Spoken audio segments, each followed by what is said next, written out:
What's going on, Forward Fabian Horror family, man? We're going to hop right into this video reaction on Nightmare on Elm Street, being based on a true story, man. Be sure to like the video, comment down below, and let's get into it. Kill me, Lisa. Please kill me. Fear is a strong emotion. We seek the thrill we get from fear, and perhaps that is why amusement park rides, despite how edge of the seat they may be, are so popular. Over the past few decades, we have seen a significant rise in good quality horror media, whether it is in literature, movies, podcasts, mangas, comics, or just creepypasta stories. The horror icons in all these media have terrified us, and for some messed up people, these horror icons serve as an inspiration. And yes, I'm referring to the Slender Man stabbing case of the two young girls. But regardless of said messed up things, these horror icons are terrifying on their own accord. I guess there is an added layer to it when we see the words based on a true story. Wes Craven's Nightmare on Elm Street is a genre-defining horror movie. But would it surprise you if I said it is based on a true story? If you are ready to face your biggest fears and search the all-encompassing darkness for what lurks in it, then this is the video for you. Join us as we uncover what motivated Wes Craven to make this horror classic in the first place. Before we go into our explanation, we have a very small request. If you like our content, let's get to it, by subscribing. Kill for me. Let's get to it. What is Wes Craven's Nightmare on Elm Street? Well, if you are a horror fan, there is no way you have not heard about Nightmare on Elm Street because it is simply that popular. This franchise has 9 films, novels, comic books, and a television series. So for sure, you have seen one of them at least. But if you haven't, do not worry, I will tell you about the story overall. So the basic premise of this supernatural slasher is that there is a character called Freddy Krueger, and he was not at all a good guy. He used to murder children, and he almost got away scot-free. But to ensure that justice was served, the vengeful parents of the murdered children decided to take matters into their own hands. They eventually burned him alive, getting rid of him for good. However, Freddy did not plan on staying dead, returned from his grave as an apparition, and started haunting the teenage residents of the fictional town, Springwood. He would terrorize them in their dreams, and then when he got his hands on them, he would of course murder them. Now, you might See, a lot of people don't really understand or have the familiarity with the backstory, man. I think in one of the latter ones, or the newer age ones, probably early 2000s, mid 2000s, you know, they took it to the end of the movie to actually explain it. They didn't really want to explain it up front, so it's kind of like, it seems to be a weird thing that the parents, you know, spoiler if you haven't seen it, they tend to hide the fact that they took this man out. I guess obviously it's nothing to be proud of. You murdered somebody, but I mean, when children are being, you know, tortured by Freddy, and you're not giving them any reasoning as to why, and they just going around acting crazy, and you know parents acting delusional as to the name of who Freddy even is, it just doesn't make sense to me.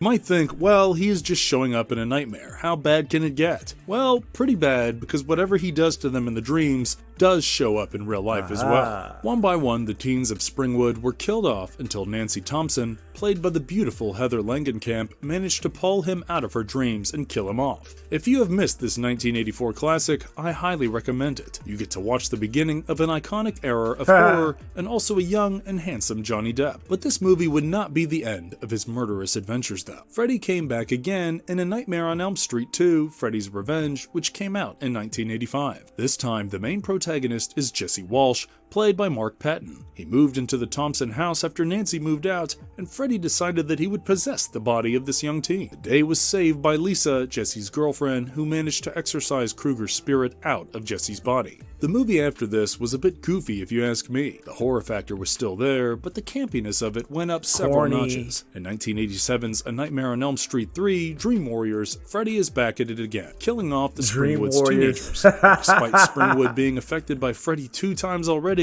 the people yet again did not believe that this was Freddy's doing. They assumed the kids were doing mass killing, and so the rest of the teenagers were put in a mental institute to keep them safe. Obviously, this just gave Freddy the leeway he needed because the psychiatric hospital would obviously put the kids to sleep, and the moment they happened to be asleep, it was just free real estate for Freddy. Eventually, Nancy Thompson from the first movie shows up at this point in time, they was trying to just get, you know, anybody. They was recruiting to name drop, you know what I mean? Because I think, as they're entertaining to watch as the movies continue to go on. I mean, like they said, there's 9 from the origin story. I mean, there's probably a few from outside of that, but I think at a certain point in time, it was just all about having big names plastered on the big screen to, increase box office sales. Because as they elongate the story and continue, there's no substance behind the story. It's just about him doing the weird stuff and killing all these kids in the weirdest ways. Mental Institute as an intern and notices the patterns. She helped the children find their dream powers, which helped them defeat Freddy. This time around, Amanda Kruger, Freddy's mom, shows up as an apparition to one of the kids and tells them to bury Freddy's remains in a hollowed ground in order to stop him. But before the kid could do that, Freddy managed to kill off Nancy. The 4th movie continues this whole dream power shenanigan in 1988's A Nightmare on Elm Street 4, The Dream Master. In this movie, we follow Kristen from the last movie who accidentally released Freddy from his eternal Dream Force, unite! That's corny as hell, man. They got the dream team. The kids that know how to use their dream powers.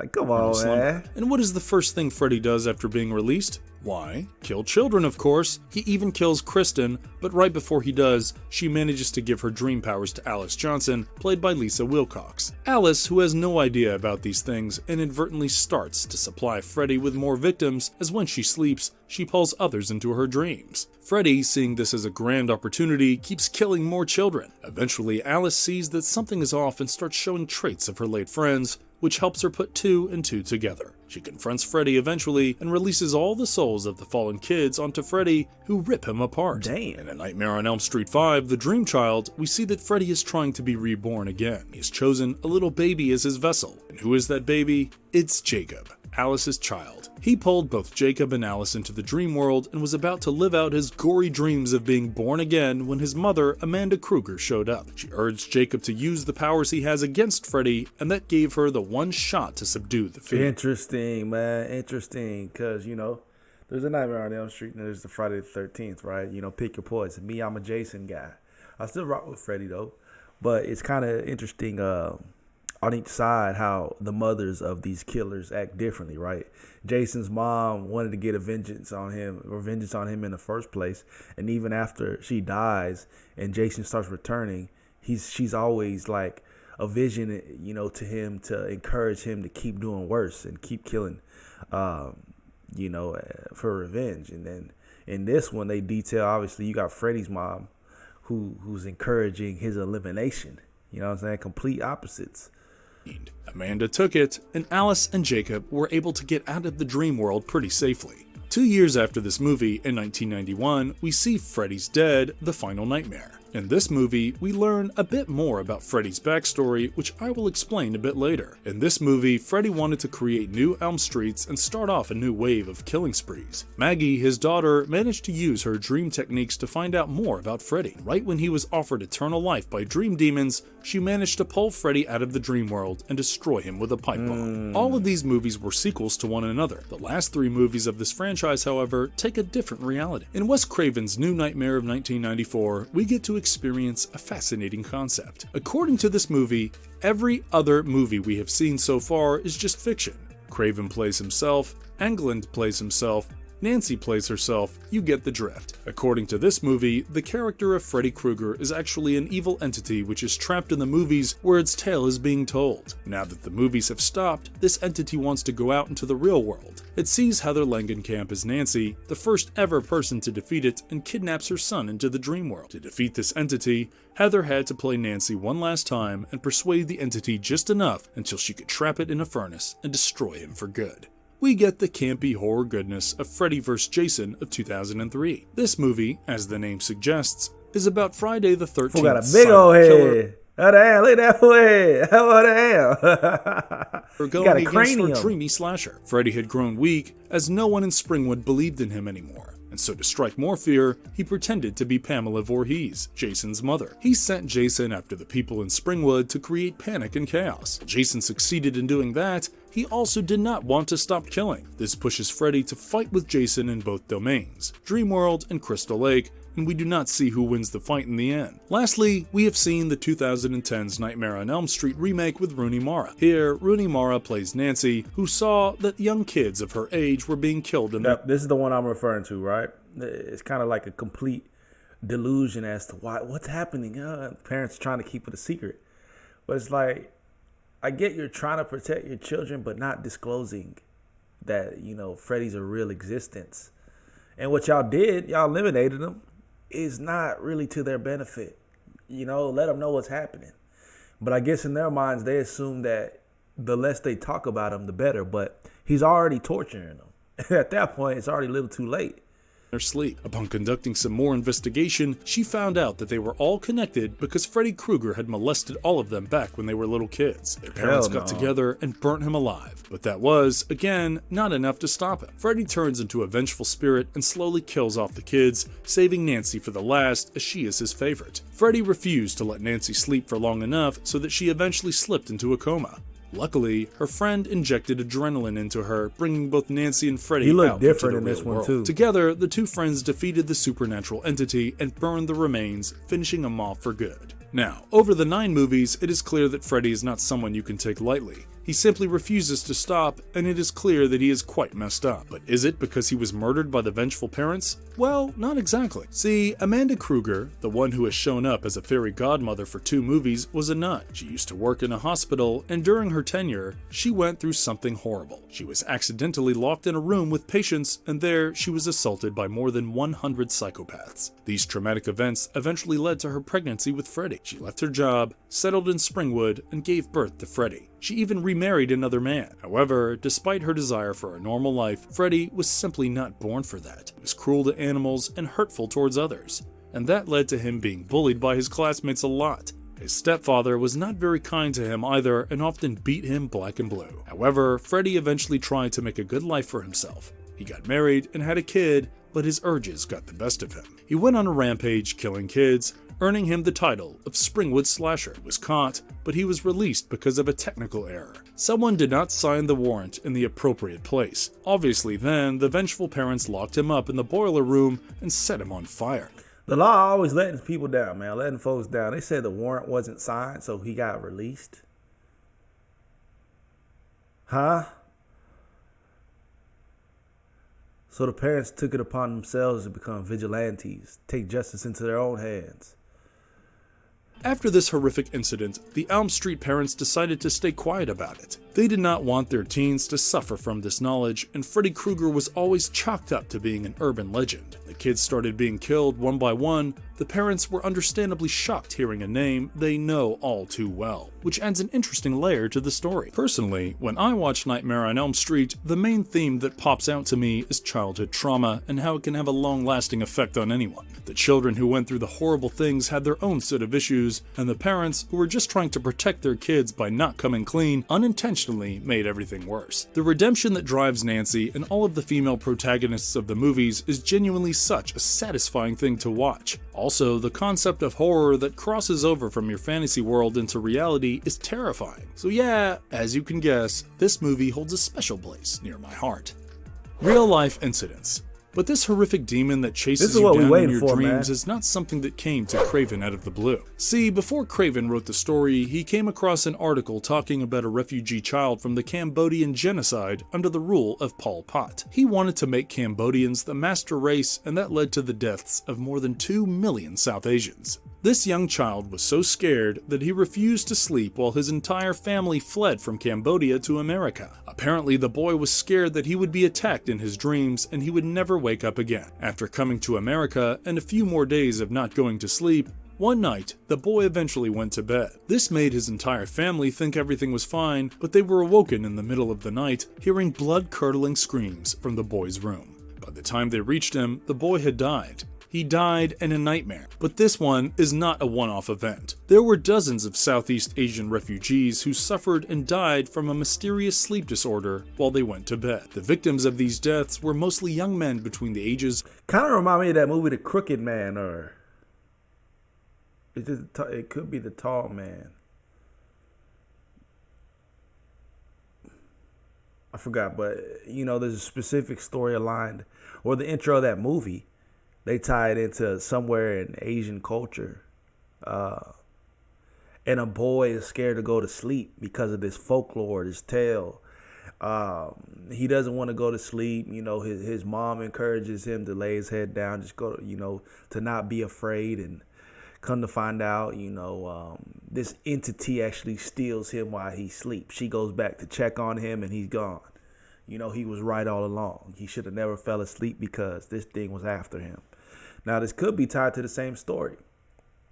Of 20 and 30. Most of these men were refugees from Laos, another small country in Southeast Asia. The Hmongs were a minority race of Laos who were persecuted by everyone after the CIA recruited them to fight the North Vietnamese soldiers in the Vietnam War. About 30,000 or more Hmong soldiers helped the US out in their fight in the Northern Highlands. They also died in far greater numbers than their American fellows. The war ended in 1975, and Laos became a communist country. The Hmong people were viewed as traitors and were forced to become refugees in Thailand or the US to save their lives. Understandably, these young men had gone through a version of hell that really left a mark on their souls. These mysterious deaths first started being noted in 1978. From 1978 to 1981, 13 Hmong men died in their sleep. On investigation, it was found out that all of their hearts were damaged. A nerve fiber that sent signals to the heart from the brain was severed completely, almost like their heart went through a short circuit. But why this was happening, no one knew. This was called Sudden Unexplained Nocturnal Death Syndrome, or SUNS, and the Centers for Disease Control and Preventions, or CDC, investigated it at great length. However, no concrete medical explanation was found. The Hmongs themselves believed that they were being punished by their ancestors for leaving their homeland. This stress, as well as the other stressors from the war, could have been the reason, but that is just speculation at this point. How horrified do you have to be to die in your sleep like this? Having your heart fail on you while you are trapped in a nightmare?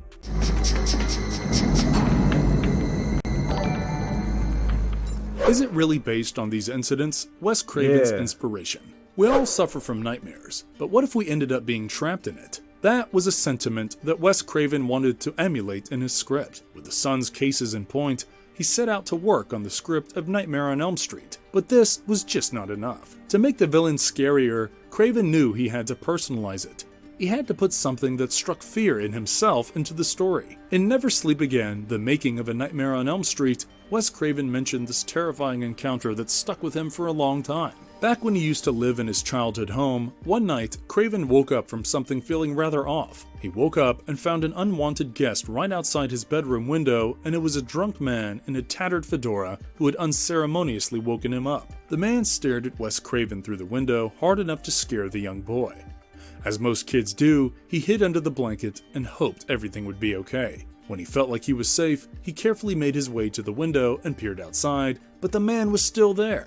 It was as if the man knew the young child was there, peering at him from the gap between the blinds. The creepy man maintained his gaze on Wes Craven's bedroom window as he walked away from the house. You can imagine just how much this particular incident traumatized the young child. The creepy man from his childhood was wearing a weathered-down fedora, and Craven used exactly that in the character design of Freddy Krueger to give him his signature frightening allure. As he grew up a fundamentalist Baptist, Craven saw how his parents refused to express their emotions. This suppression of rage, joy, and pleasure were all things that were indoctrinated within him as he grew up. While writing Nightmare on Elm Street, Craven focused on the suppression of emotions, trauma, and guilt as the main topic to highlight the consequences of this practice. When Wes Craven was working on Freddy's... And even the suppression of the parents even taking note to what's going on. It's kind of like they tie it in. All that's tied into how the parents act. To suppress emotion, act like nothing's happening, and don't talk about it. It's kind of like the whole aura around Freddy, in totality anyway. And it's interesting because the Cambodian story, the nightmares, people being scared to go to sleep, dying in their sleep, that seems like kind of a stretch. I mean, if Wes Craven was inspired by that and he merged the two from his, own personal experience, fine by me. But I didn't really see the relevance of the Cambodian. Obviously, it's the dream, the nightmare stuff, but that's a reach if you're tying that in. And even the story, the instance of a peeping Tom outside his window as a kid, how's that? The only correlation I got was that he wears the same attire, that he pretty much deemed Freddy to be his trademark clothing. You know what I'm saying? So his costume, his wardrobe, so to speak. Freddy's character design, he read a scientific article that told him that the hardest combination of colors for the human eye is red and green. Deciding that would be perfect to horrify the watchers on a subconscious level, Wes Craven added that into Freddy's costume, giving him they Christmas colors though. They Christmas colors. His iconic red and green stripes to make sure anyone could recognize him in an instant. While the color of the jumper and tattered fedora is surely iconic in its own ways, the most iconic part about Freddy Krueger is his name. This name of his is also inspired from Wes Craven's childhood, specifically from his childhood bully named Fred Krueger. Wes Craven wanted to portray an adult who enjoyed terrifying children, and from that idea, the iconic Freddy Krueger was born. Marvelous verdict. Nightmare on Elm Street is a franchise that is far more than just a movie. While on the surface it can be classified as just another iconic slasher film, with all the history and inspiration behind it, you can understand just how much love was put into this project. Freddy is the epitome of reality-bending horror, and I, for one, enjoyed learning more about his origin. Let us know in the comments which aspect of it all you enjoyed the most.